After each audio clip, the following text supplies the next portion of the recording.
They laughed at his obese wife, their cruel smiles cutting deeper than any knife. Little did they know that mountains hide treasures unseen by ordinary eyes. The story of redemption and revenge was about to unfold in ways no one could have imagined. Before we begin, make sure to subscribe to the channel and comment where you're watching from. The valley's heart pulsed with celebration as the Feast of Renewal began. Villagers gathered in the square, their faces illuminated by towering bonfires, as musicians played traditional melodies that had echoed through these mountains for generations. At the center of attention stood a slender maiden crowned with spring flowers, her graceful movements drawing admiring glances as she danced beneath banners of vibrant color. Ronan approached the gathering with Isolde at his side. His weathered face and calloused hands marked him as a Highland man, more at home tracking game than participating in village festivities. Yet here he stood, fierce and unpolished, presenting the woman beside him with unmistakable pride. "This is my bride," he announced, his voice carrying across the square. A moment of silence fell before the first snicker broke through. Isolde, whose figure did not match the valley's ideals of beauty, stepped forward to join the dance. Her foot caught on the edge of a woven mat, and she stumbled awkwardly. The snicker grew into open laughter. "Look at her try to dance," a woman whispered loudly enough to be heard. Selda, the village's respected weaver, stood among a group of women, her lips curved in a satisfied smile. "Perhaps she should stick to eating rather than dancing," she remarked, setting off another wave of cruel laughter. Even the children joined in, pointing and repeating the adults' mockery with the thoughtless cruelty of youth. "Heavy like a bear," one boy chanted, while others mimicked her stumbling gait. Thane Audric, seated in his place of honor, made no move to stop the ridicule. His silence was permission enough for the villagers to continue their sport at the newcomer's Lun's expense. Isolde's cheeks burned red as she retreated to Ronan's side, her eyes downcast. Though she tried to maintain dignity, her hands trembled slightly as they clutched the simple shawl around her shoulders. Later that night, in the small shelter they had been grudgingly offered at the village's edge, Isolde finally allowed her tears to fall. She wept silently, her back turned to her husband as though to spare him the sight of her pain. Ronan sat by their meager fire, shame and anger coiling in his chest like twin serpents. His knuckles whitened as he clenched his fists, remembering each laughing face, each pointed finger. The Highland man had faced bears and winter storms without flinching, but the sound of his wife's muffled sobs cut him more deeply than any blade. "Never again," he whispered. "A vow made to the night. No one will ever shame you again." His devotion to Isolde burned brighter than the festival bonfires still visible through their doorway, a flame that would not be extinguished by cruelty or scorn. For 365 days, Ronan and Isolde endured life on the outskirts of the valley community. Their small dwelling, hastily constructed at the edge of the village, became both sanctuary and prison. Each morning, Ronan would leave to hunt or trap, his broad shoulders tense with the knowledge that his wife faced another day of silent torment. "They'll grow tired of their cruelty," he would whisper before departing, though neither truly believed it. The villagers' contempt only seemed to deepen with familiarity. At the weekly market, women would pull their skirts aside as Isolde passed, as if her very presence might contaminate them. Men who had once respected Ronan's skill as a hunter now refused to meet his gaze, speaking only when necessity demanded it. Selda, whose tapestries had always commanded the highest prices at the trading post, watched Isolde with venom in her eyes. The skilled weaver had taken to following Isolde through the marketplace, her voice deliberately loud as she shared her latest theory. "The harvest will fail this year," she announced to a group of concerned farmers. "The signs are clear. Since that outsider woman arrived, the patterns of fortune had shifted." The farmers nodded, eager to find explanation for any misfortune that might befall them. In the privacy of their home, Isolde found solace in her loom. Her fingers worked the threads with surprising delicacy, creating patterns of such intricate beauty that even Ronan was left speechless. These tapestries became her voice, telling stories of dignity and resilience that she could not express in words. While the village mocked her appearance, her art revealed a soul of rare grace. "Perhaps at the summer festival," Ronan suggested one evening, "you might display your work. Even Fane Audric couldn't deny your skill." Hope flickered briefly in Isolde's eyes. She spent weeks preparing her finest piece, a tapestry depicting the mountain peaks at dawn, threads of gold and crimson capturing the first light of day. The night before the festival, she left it drying on a frame behind their dwelling. Dawn revealed only ashes. Zelda had discovered the tapestry and, recognizing talent that far surpassed her own, had reduced it to cinders.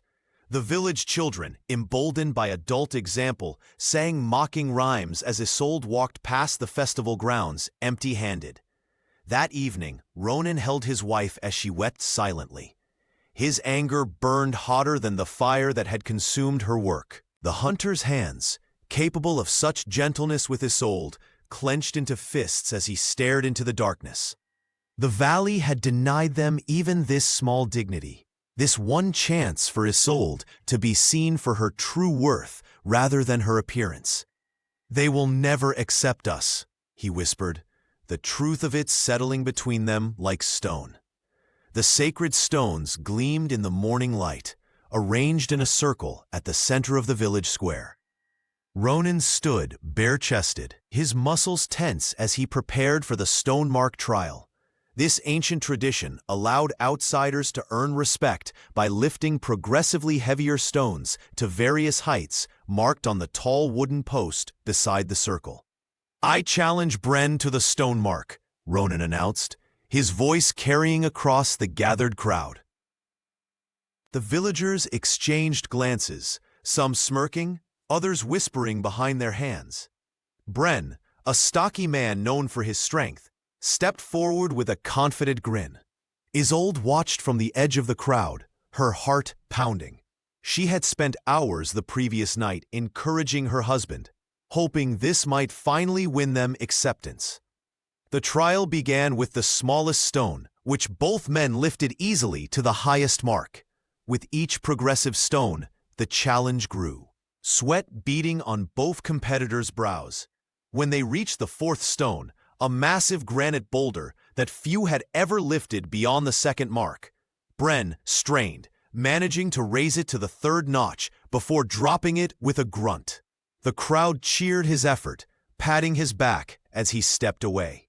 Thane Audric watched with narrowed eyes as Ronan approached the same stone. "Remember," the village chief called out, "form matters as much as strength." Ronan wrapped his arms around the boulder, his face reddening with effort as he hoisted it upward.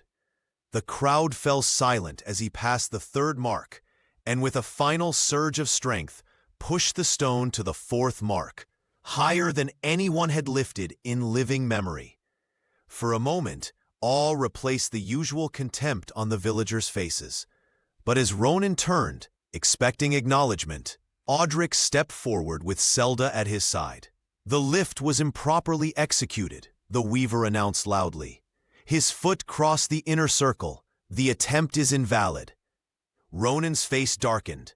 "My foot never moved," he protested, looking to the judges, 3 elders who glanced nervously at Audric before nodding in agreement with Zelda's claim.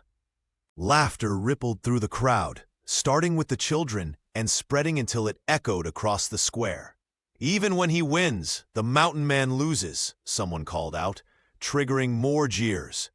Isolde stepped forward to take her husband's arm, feeling his muscles trembling with rage and exhaustion. The humiliation burned on her cheeks as she guided him away from the circle.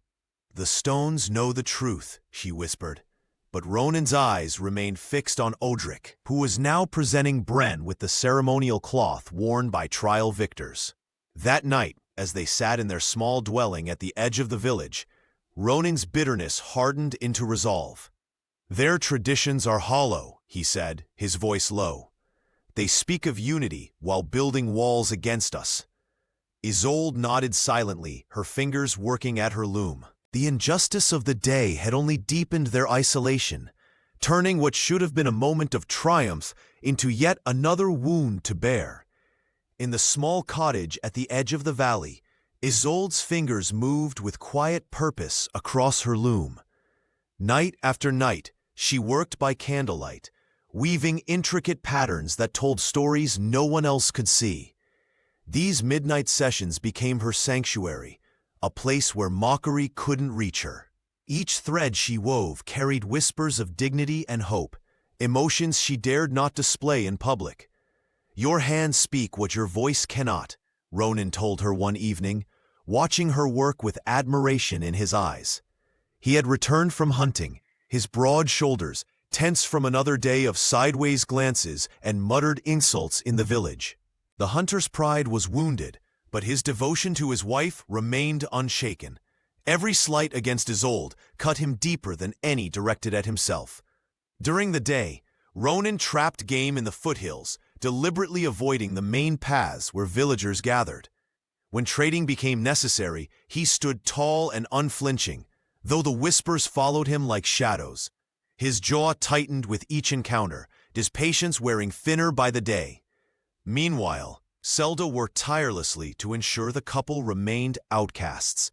The weaver had established herself as the arbiter of village opinion, and she wielded this power with calculated precision. "That woman brings bad fortune," she would say within earshot of mothers gathering water. "Have you noticed how the spring lambs were fewer after she arrived?" Soon, even the children became weapons in Zelda's campaign.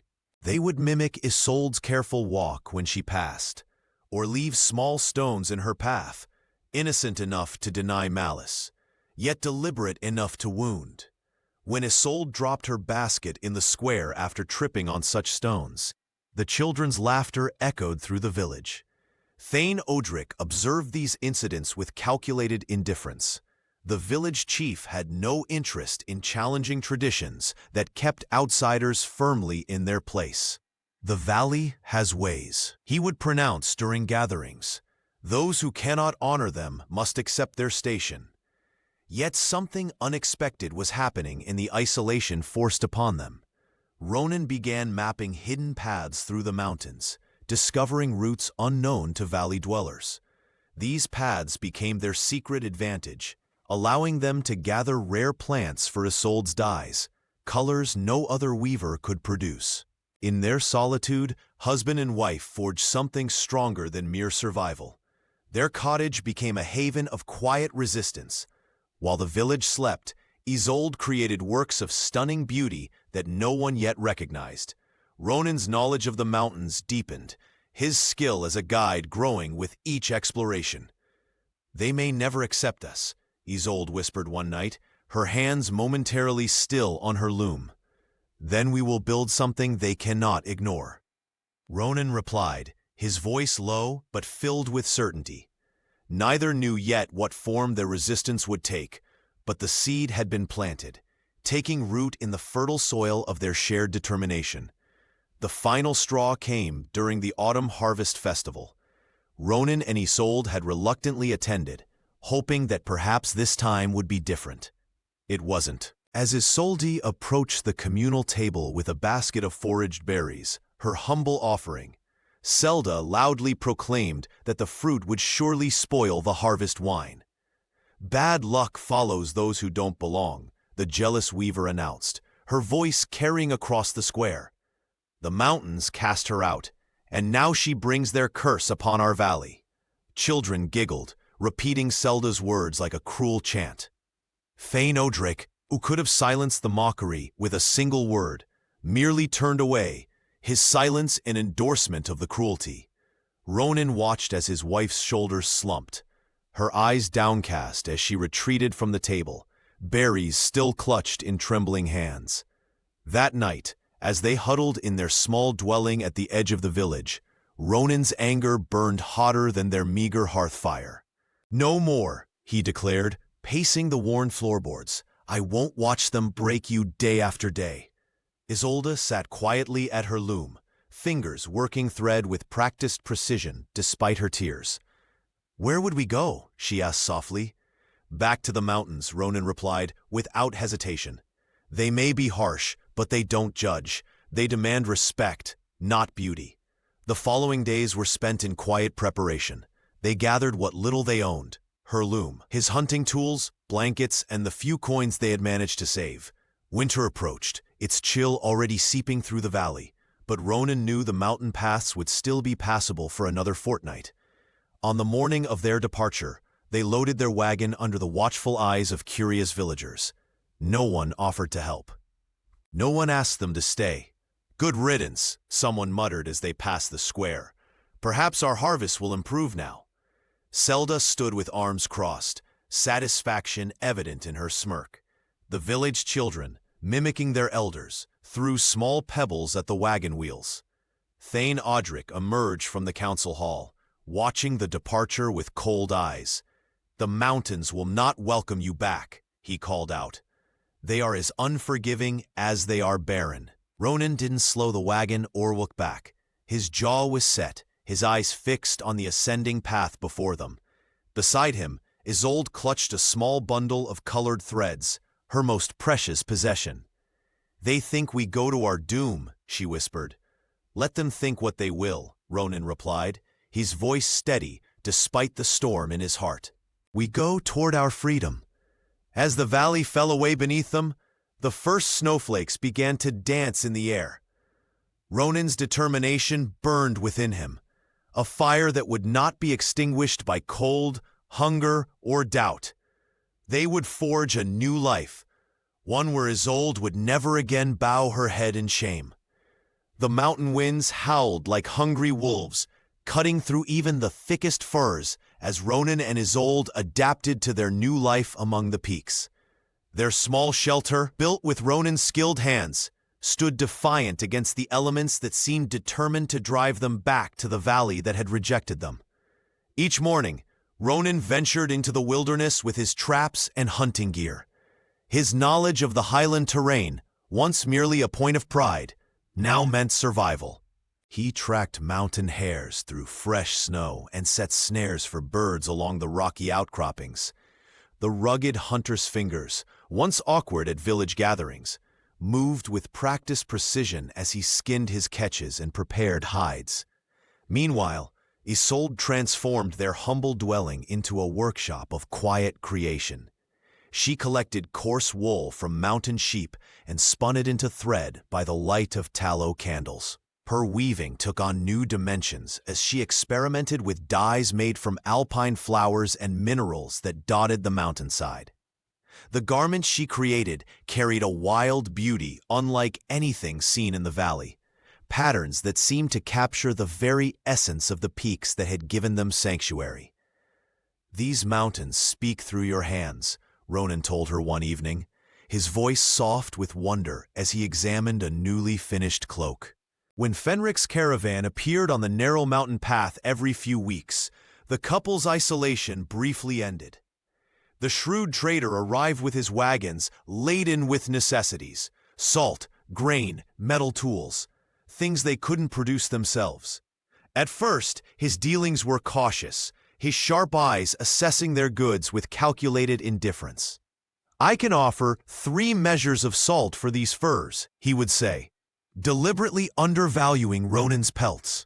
Yet as the seasons turned, a grudging respect developed. Fenric discovered that Isolde's weavings fetched handsome prices in distant markets, their unique patterns becoming sought after.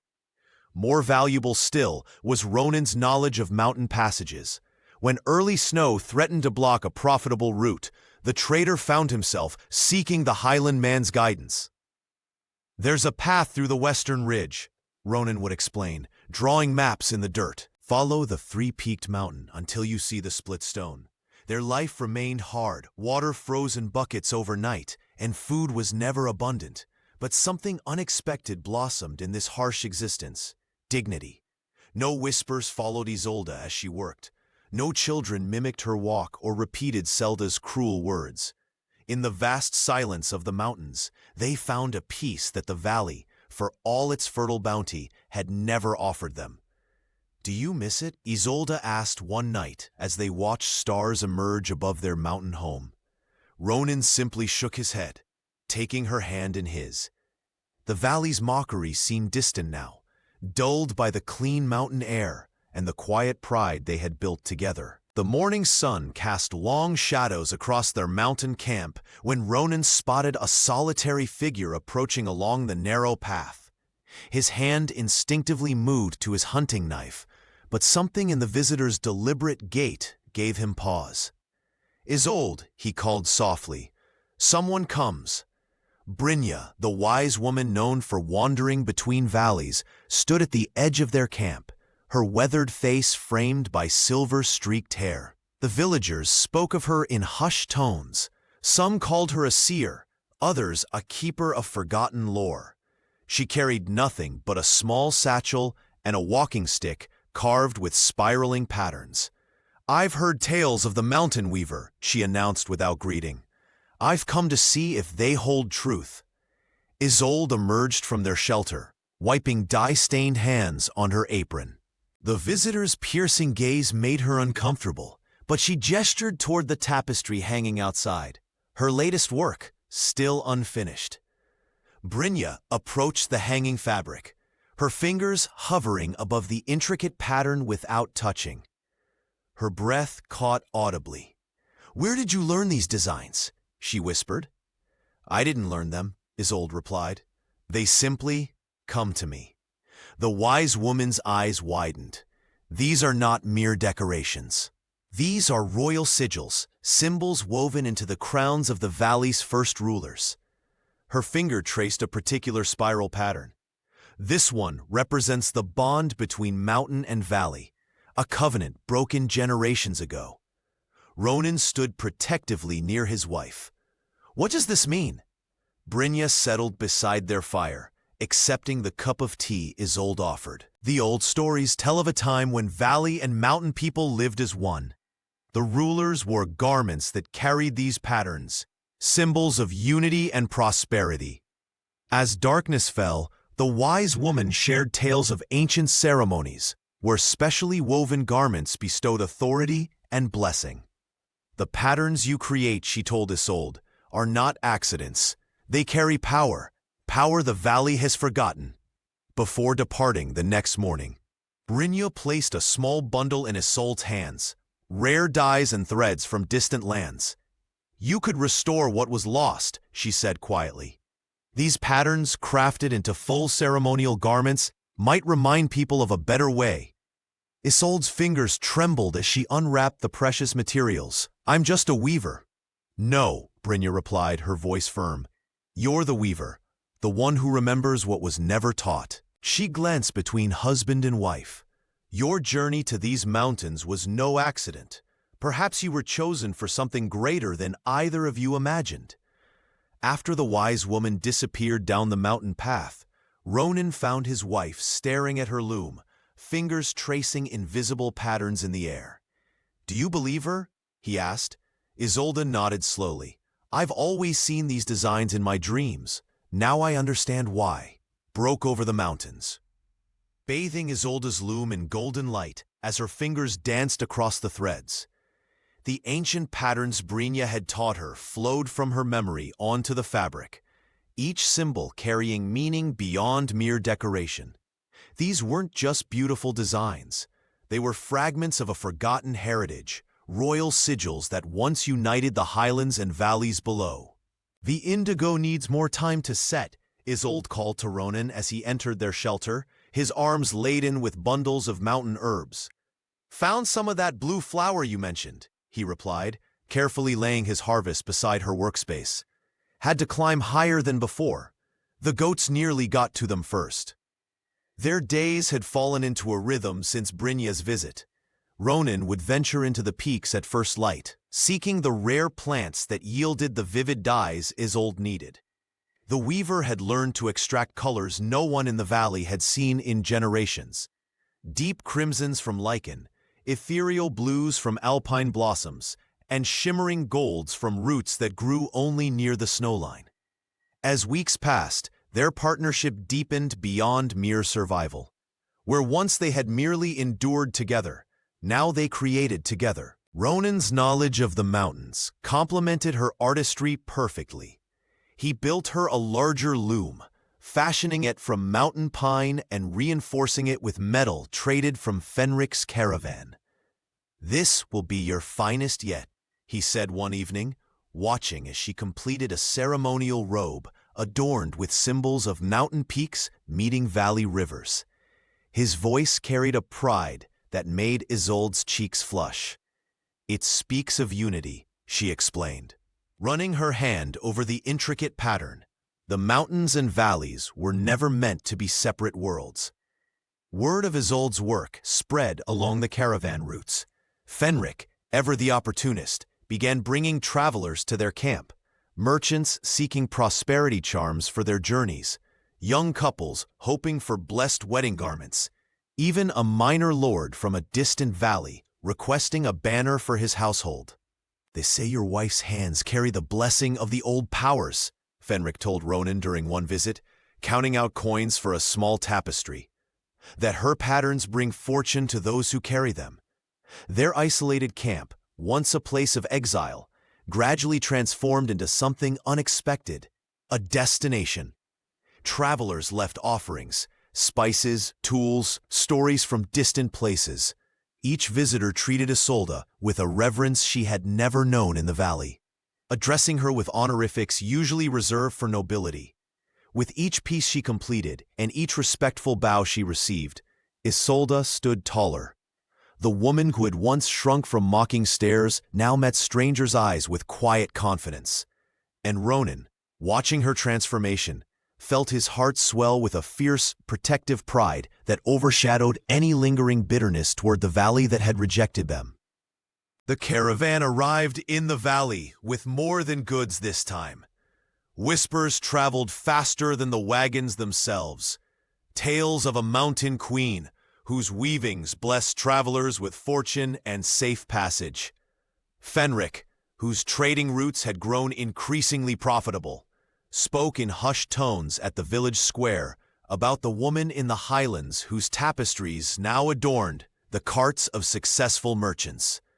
Her hands weave more than thread, the caravan leader told the gathering crowd, displaying a small banner bearing intricate patterns unlike any the valley had seen. 3 caravans bearing her work survived the northern pass during the last storm, mine included.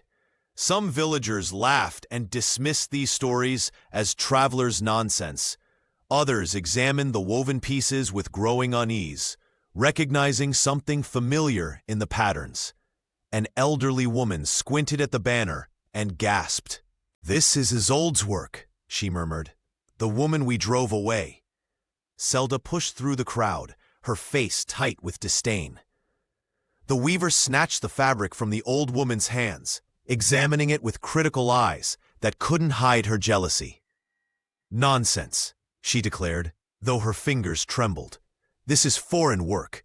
That woman could barely thread a needle."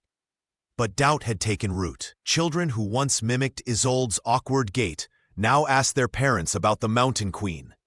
Merchants who traded with passing caravans reported increased requests for introductions to the Highlands artisan, whose work brought prosperity. In the council hall, Thane Audric paced before the village elders. The chief's authority had always rested on tradition, on the predictable rhythms of valley life that placed him at its center. "These rumors undermine everything we stand for," he insisted, striking his staff against the stone floor. "Our festivals, our customs, they mean nothing if outsiders can simply declare themselves royalty in the wilderness." Yet even as he spoke, 3 more traders arrived seeking passage to Ronan and Isolde's mountain camp, willing to pay handsomely for the privilege. The couple that had departed in shame now drew wealth toward them like a lodestone. Selda spent her evenings weaving frantically, attempting to replicate the patterns described by travelers. Her fingers worked the loom with desperate energy, but the results lacked the power attributed to Isolde's work. Each failure fueled her resentment. She was nothing, Selda hissed to anyone who would listen. a clumsy woman who married above her station. But her protest grew hollow as more stories arrived with each passing caravan. The woman they had mocked now sat like a queen among the peaks, her husband at her side, transforming shame into power through artistry that the valley had been too blind to see.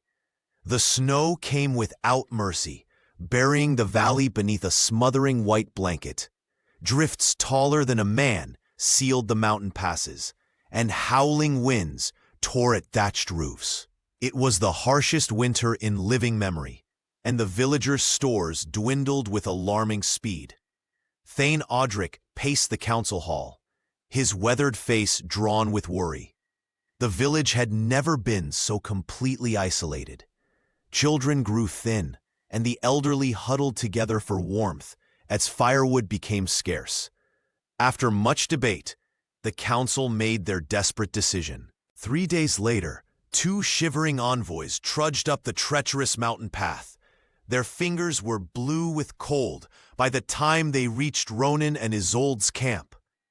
The Highland man watched them approach, his face impassive as stone. "The village sends its greetings," stammered the younger envoy, a boy barely 16. "We face starvation. The passes are blocked, and none know the secret paths as you do." Ronan's laugh was harsh as the wind. "Now you remember my skills? When you needed my hunting, my trapping, my knowledge of these peaks?" He gestured toward their modest but sturdy shelter. "We survive while you starve. Perhaps there's justice in that." The older envoy fell to his knees. "There are children, Ronan, elders, those who never mocked you or your wife."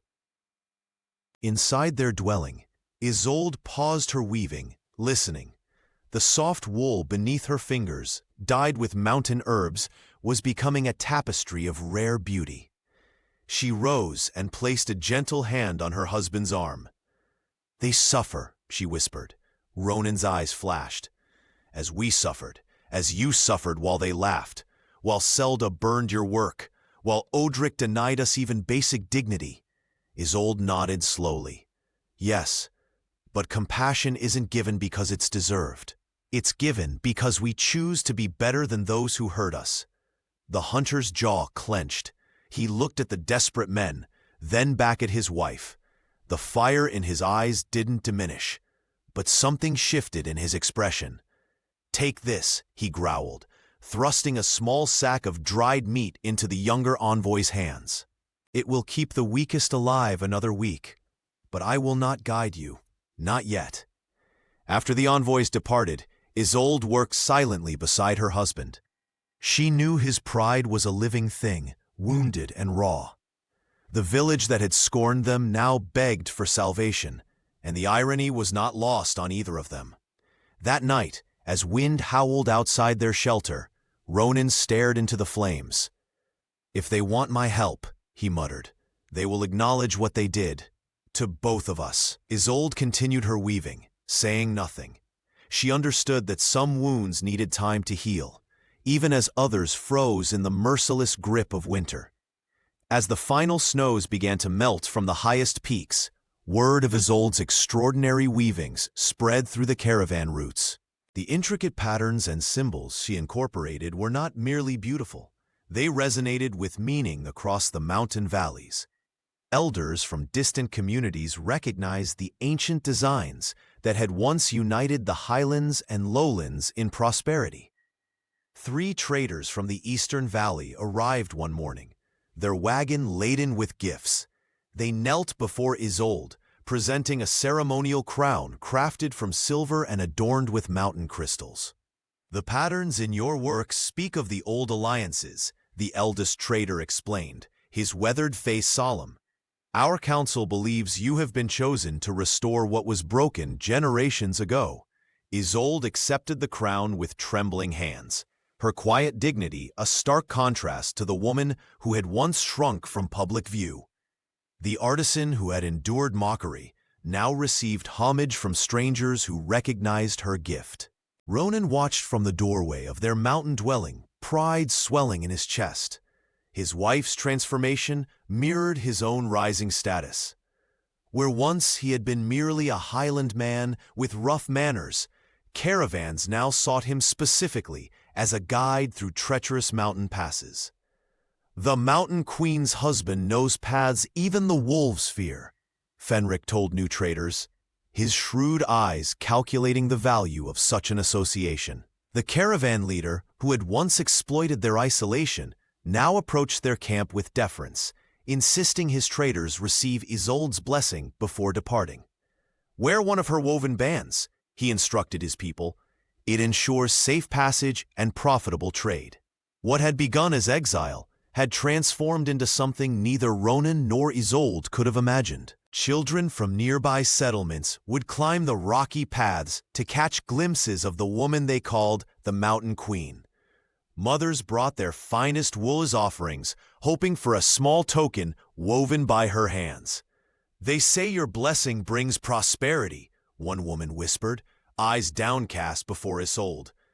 In their evening solitude, Ronan and his wife would sometimes laugh at the irony.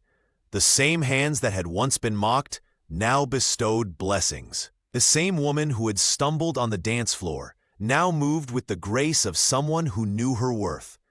"Do you miss the valley?" Ronan asked one night as they watched the stars emerge. Isolde touched the silver crown that rested on their simple table. "Sometimes," she admitted, "but not the cruelty." Their exile had become a throne of sorts, one built not on vengeance, but on the quiet power of endurance and artistry. The legend of their transformation spread further with each passing caravan, reaching even to the valley that had once rejected them. "You should return," Brynja said one crisp morning, her weathered hands resting on Isolde's shoulder as they stood outside the mountain dwelling. "Not for vengeance, but to heal what was broken." Isolde's fingers paused over her loom, the threads of crimson and gold catching the early light. The thought of facing the valley again made her stomach tighten, but something in the wise woman's eyes spoke of destiny rather than dread. "The feast of renewal approaches," she whispered, more to herself than to Brynja. "They will all be there." For 3 days Isolde worked without rest, weaving banners that told stories of both valley and mountain, intertwined patterns that honored the traditions of both worlds. Ronan watched her work with quiet admiration, occasionally bringing her wild berries for dyes or stoking the fire when her fingers grew stiff with cold.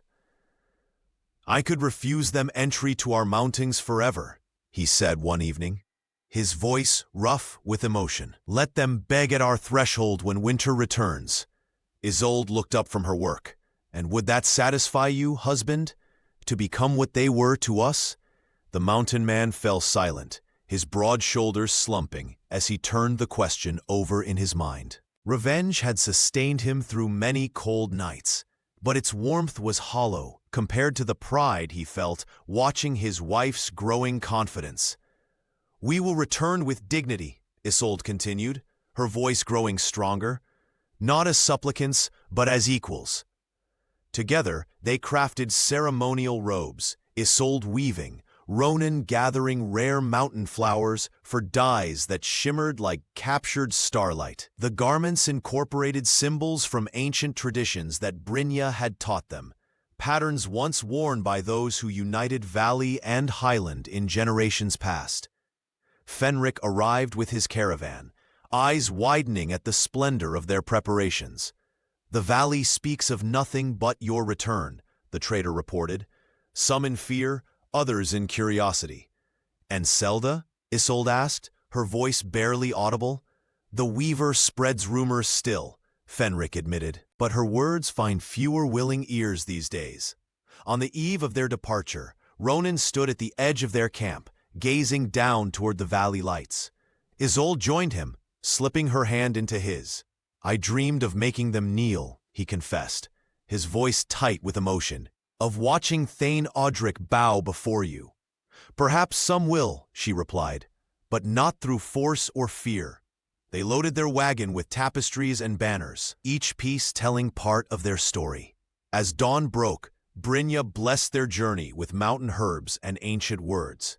"Remember," the wise woman said, "you return not as the scorned, but as the transformed." With trembling hearts but resolute spirits, Ronan and Isolde began their descent toward the valley that had once rejected them, determined to break the cycle that had driven them away. Hooves clattered against the stone-paved mountain road as Ronan guided their wagon downward toward the valley. For the first time since their exile, he and Isolde were returning to the place that had once been their home and their torment. The wagon moved steadily forward, adorned with Isolde's bright woven banners that fluttered in the mountain breeze, each one telling a story of triumph over hardship. "Are you certain?" Ronan asked, his voice low and protective as he glanced at his wife. The rugged Highland man had grown even more formidable during their mountain years, his shoulders broader, his eyes sharper. Isolde nodded, her fingers tracing the carved silver crown that now rested upon her head. "I am not the same woman who left in tears," she said simply. As they approached the valley's entrance, Fenric's caravan joined them, the trader having spread word of their coming. Drums began to beat, a rhythmic announcement that echoed through the valley, signaling the arrival of someone of importance. The sound was traditionally reserved for visiting dignitaries, never for those the village had cast out. Word spread quickly through the village. Curious faces appeared in doorways, and people abandoned their tasks to line the main path. They had heard rumors of the Mountain Queen and her fierce husband, but few connected these legends to the couple they had mocked years before. The wagon rolled into view, and a collective gasp rippled through the gathered crowd. There sat Isolde, transformed not by any change in her physical form, but by the regal dignity that now emanated from her. Her robes gleamed with intricate embroidery, patterns that the oldest villagers recognized as ancient symbols of power and prosperity. The silver crown caught the sunlight, casting prismatic reflections across the stunned faces below. Children who had once chanted cruel rhymes about her now stood frozen in awe. One small girl pointed and whispered to her mother, "Is she really a queen?" Zelda pushed her way to the front of the crowd, her face contorting with disbelief and bitter envy as she recognized her former rival. The weaver's hands trembled at the sight of Isolde's magnificent garments, creations far beyond her own skill. Thane Audric emerged from the council hall, his authoritative stance faltering as he beheld the procession. The village chief's eyes narrowed, recognizing a challenge to his traditional authority. When the wagon halted in the village square, Ronan jumped down first, his protective gaze sweeping the crowd before he turned to offer his hand to Isolde. She descended with grace, her movements deliberate and unhurried. The woman who had once stumbled on this very ground now stood tall, her eyes clear and unafraid as she faced those who had once deemed her unworthy. The silence was absolute.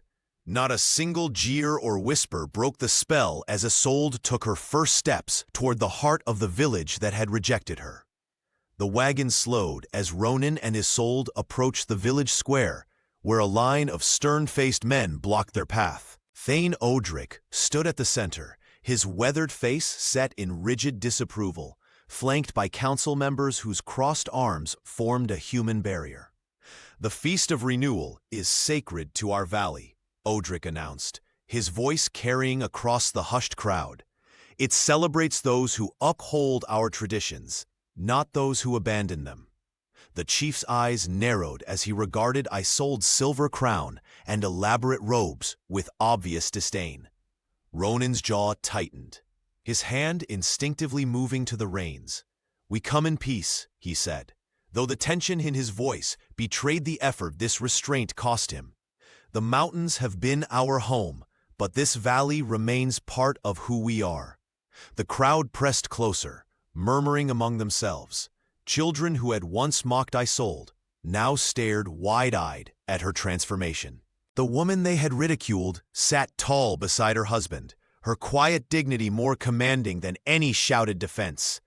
"Our traditions are clear," insisted one of the council members, an elderly man with a staff of office. Those who leave forfeit their place in our ceremonies. Isolde finally spoke, her voice soft, yet carrying unexpected authority. Traditions should unite, not divide. We bring greetings from the heights to the valley. The standoff might have continued if not for the sudden sound of drums from the eastern road. A procession of wagons appeared, bearing the distinctive markings of 3 neighboring valleys. At their head rode Fenric, the caravan leader, alongside traders and dignitaries rarely seen at valley gatherings. "What is the meaning of this?" Odric demanded, as Fenric approached. The trader dismounted with a flourish. "We come to pay respects to the Mountain Queen and her consort," he announced, loud enough for all to hear. "Her blessing has brought prosperity to our roots, and her weavings are sought by chieftains throughout the region." Other caravan leaders stepped forward, each offering formal greetings to Isolde. One presented a small tribute of rare dyes, another a carved token of alliance. The villagers watched in astonishment. Even Zelda, standing near the back with hands clenched at her sides, could not hide her shock at the respect shown to her former rival. Odric's authority visibly crumbled as whispers spread through the crowd. With neighboring valleys publicly acknowledging Isolde's status, denying her entry would risk valuable trade relationships and regional standing. "The council will permit your attendance," the chief finally conceded, stepping aside with poor grace. As the barrier dissolved, Ronan guided their wagon forward. The crowd parted, their expressions transforming from hostility to curiosity and even wonder. Children who had once chanted cruel rhymes now reached toward Isolde's gleaming robes, drawn to the intricate patterns that seemed to tell stories without words. The couple entered the square not as returning outcasts, but as honored guests whose presence suddenly elevated the entire celebration.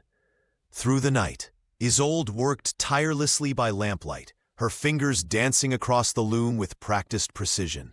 By dawn, she had completed a tapestry unlike any the valley had ever witnessed. Rather than confronting the villagers with harsh accusations or demands for apology, she chose to speak through her art. As the morning sun climbed over the mountains, Ronan helped his wife hang the massive tapestry in the center of the village square. The cloth shimmered with colors extracted from mountain herbs and minerals, deep blues from highland flowers, rich reds from stone dust, and golds from rare roots that only grew near the peaks. The weaver had outdone herself. The tapestry told a story in 3 parts. The first showed figures huddled in shame at the valley's edge, small and diminished by the weight of mockery. The middle section depicted the same figures climbing upward into the mountains, growing stronger with each step. The final panel revealed valley and mountain people joined in celebration, hands clasped in unity beneath a shared sky. "What is she trying to say?" whispered one villager to another as crowds began to gather around the square. Zelda pushed her way forward, her face tight with barely contained jealousy. The rival weaver's fingers trembled as she examined the intricate patterns up close, recognizing techniques she herself had never mastered. "These are the ancient binding patterns," murmured an elder, pointing to symbols woven into the border.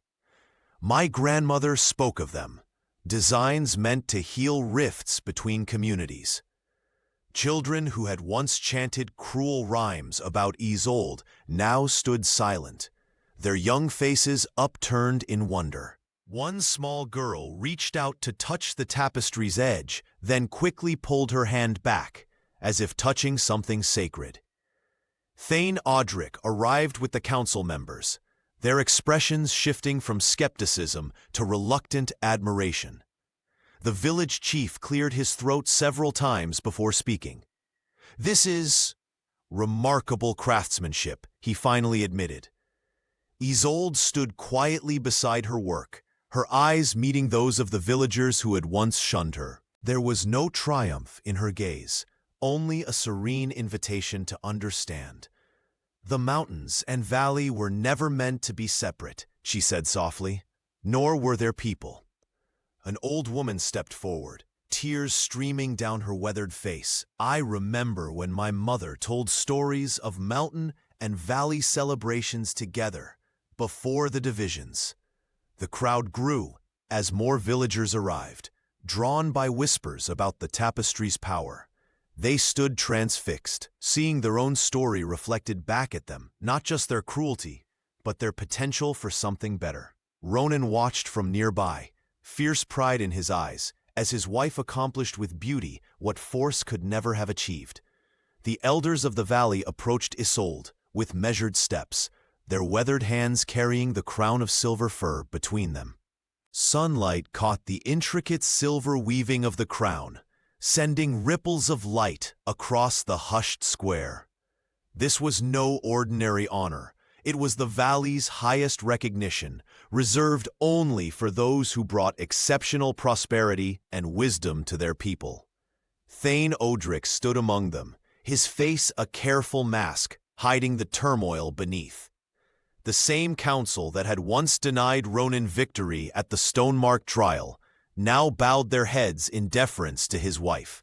The irony was not lost on the gathered villagers, who shifted uncomfortably as they remembered their own cruel words. Isolde of the Mountains, announced the eldest council member, her voice carrying across the square. We offer you the crown of silver fur, symbol of our highest esteem and gratitude for the prosperity you bring to our valley. The crowd held its collective breath. Children who had once mimicked Isolde's gait now stared in wonder at her regal bearing. Zelda stood at the edge of the gathering, her face twisted with barely contained rage as she watched her rival receive the honor she had coveted for years. Ronan's hand tightened around the carved walking staff he carried. His eyes burned with fierce pride, yet beneath the surface lurked a nervous tension. The hunter who had led his wife away from mockery now watched as those same mockers offered her validation. His knuckles whitened as he restrained himself from speaking, allowing this moment to belong entirely to Isolde. The ceremonial crown gleamed in the afternoon light, its silver branches intertwined with symbols of valley and mountain united. It represented everything they had been denied: acceptance, respect, belonging. The hands that extended it now were the same that had pointed and jeered not so long ago. Isolde stood perfectly still, her ceremonial robes catching the breeze. The intricate patterns she had woven into the fabric told stories of exile and return, of suffering transformed into strength. Her eyes moved slowly from the crown to the faces around her, some ashamed, others curious, a few genuinely moved. The square remained silent, save for the distant sound of banners flapping in the wind. The moment stretched as Isolde considered the offering before her. This was the vindication they had dreamed of during cold mountain nights, the acknowledgement they had been denied for so long. Ronan's chest swelled with emotion as he watched his wife face this moment of triumph. The villagers leaned forward, waiting to see if she would accept their gesture of reconciliation or reject it as they had once rejected her. The fate of old wounds and new beginnings hung in the balance as Isolde gazed upon the crown of silver fur. The crowd fell silent as Isolde stood before the elders, the crown of silver fur extended toward her in trembling hands. The ceremonial honor, the valley's highest recognition, gleamed in the afternoon light. Ronan watched from nearby, his weathered face a mixture of pride and caution. This was the moment they had dreamed of during those bitter nights in the mountains, when the wind howled like the mockery that had driven them away. "I cannot accept this crown," Isolde announced, her voice carrying across the square with unexpected strength. Gasps rippled through the gathering as she gently pushed the crown away. "My true crown was forged in the mountains that sheltered us when you cast us out. It is woven from Ronan's devotion and the dignity we built together when we had nothing else." The elder holding the crown faltered, confusion etching deep lines in his face. Behind him, Thane Odric's expression darkened with disbelief. The villagers exchanged glances, uncertain how to process this unexpected refusal of their belated acceptance. "You offer me honor now," she continued, gesturing toward her intricate robes that captured both valley and mountain traditions. "But the mountains honored me first. They saw worth in me when you saw only flaws. They recognized my skill when you mocked my hands. They valued my heart when you measured only my appearance." Ronan stepped forward, placing his hand protectively on her shoulder. His wife stood taller than he had ever seen her, radiating a quiet authority that needed no crown to validate it. "We did not return seeking your approval," Isolde said, her voice softening. "We returned to show that dignity cannot be granted or taken away by others. It comes from within." An old woman near the front wiped tears from her eyes. Several villagers lowered their heads in shame, remembering their own participation in the couple's humiliation. Children who had once chanted cruel rhymes about Isolde now stared in wonder at the regal figure before them.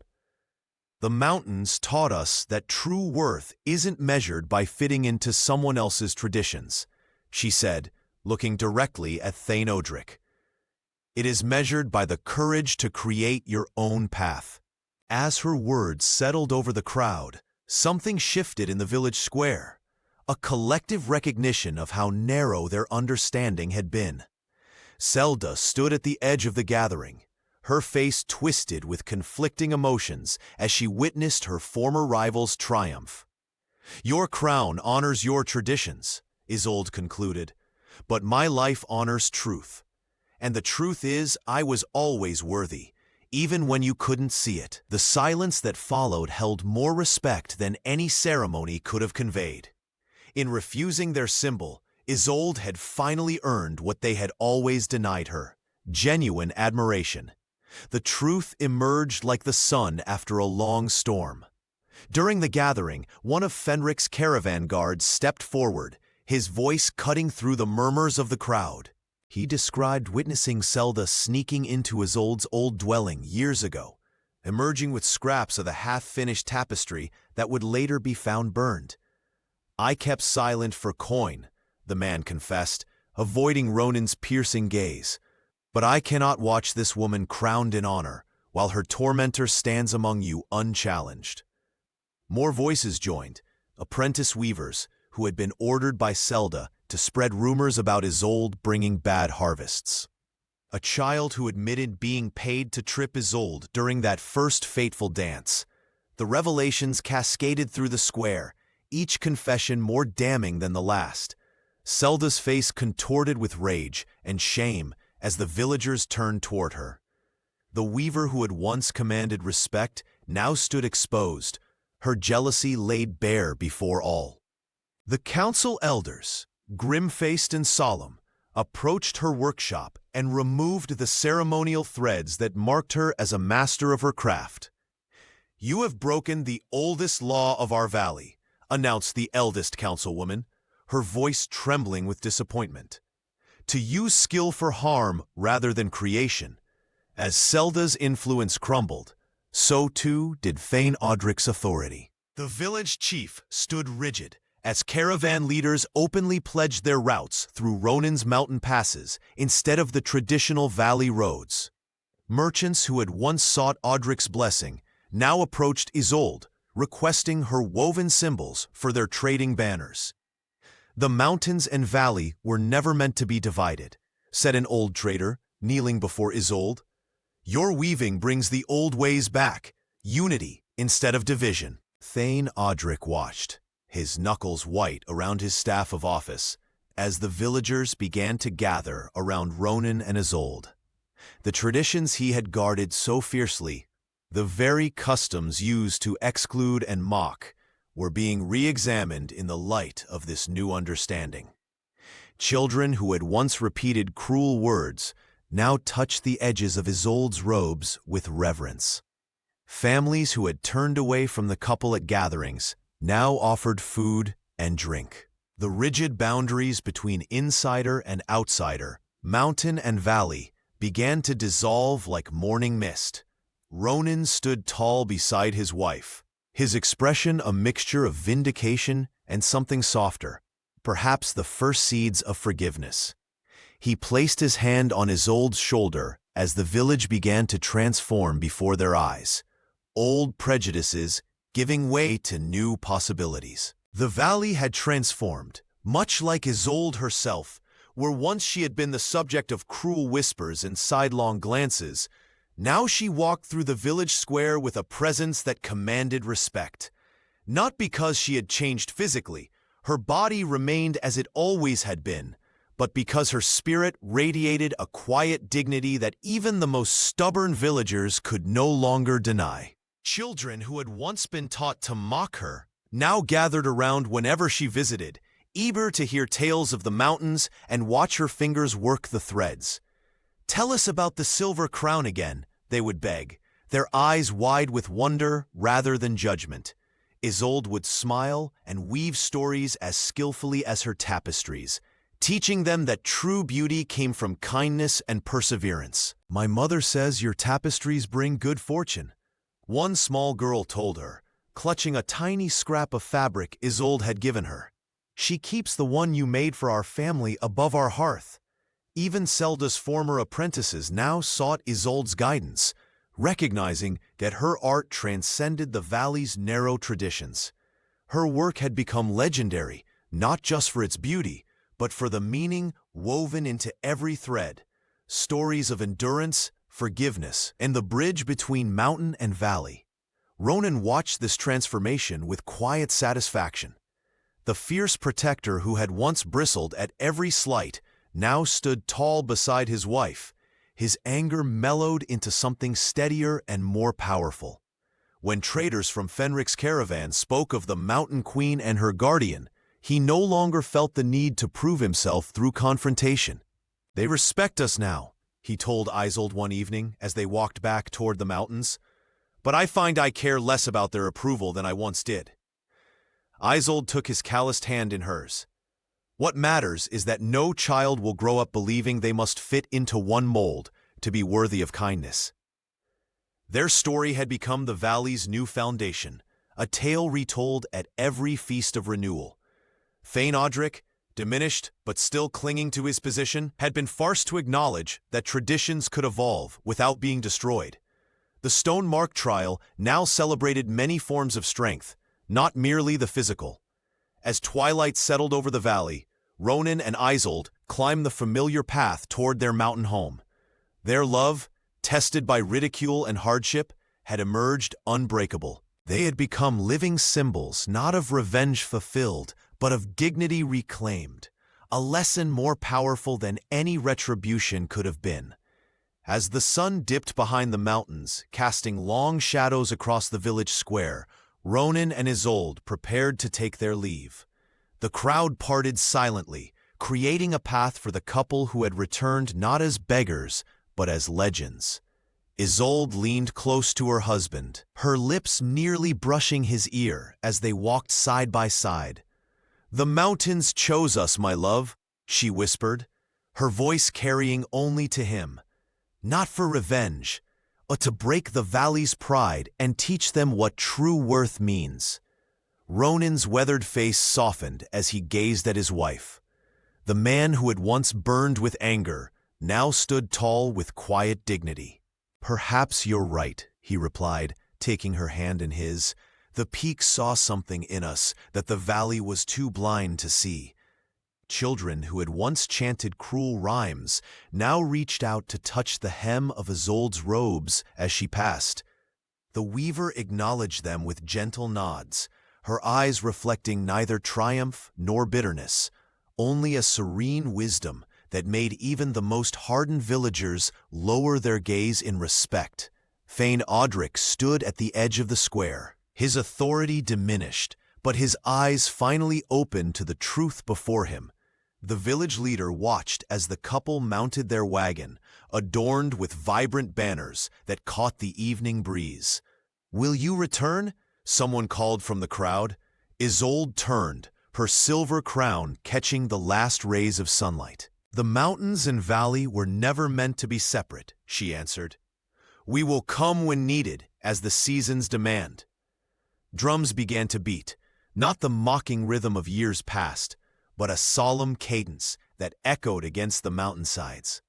The sound followed them as they departed, hooves thundering along the road that would take them back to their home among the peaks.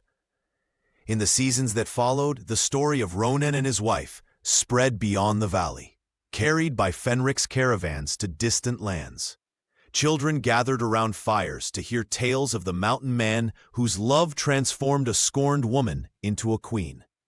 Selda's jealousy became a cautionary tale, while Brynja's wisdom was celebrated in songs that honored the ancient ways. Travelers seeking guidance would make the journey up the mountain path, returning with stories of the couple who ruled not through force, but through dignity and artistry. The tapestries woven by Isolde's hands became treasured heirlooms, passed down through generations as symbols of endurance and transformation. And when asked about their greatest victory, those who knew the couple would say it was not the day they returned in triumph, but every quiet moment they had stood together against cruelty, their love crowning them more truly than any silver diadem ever could.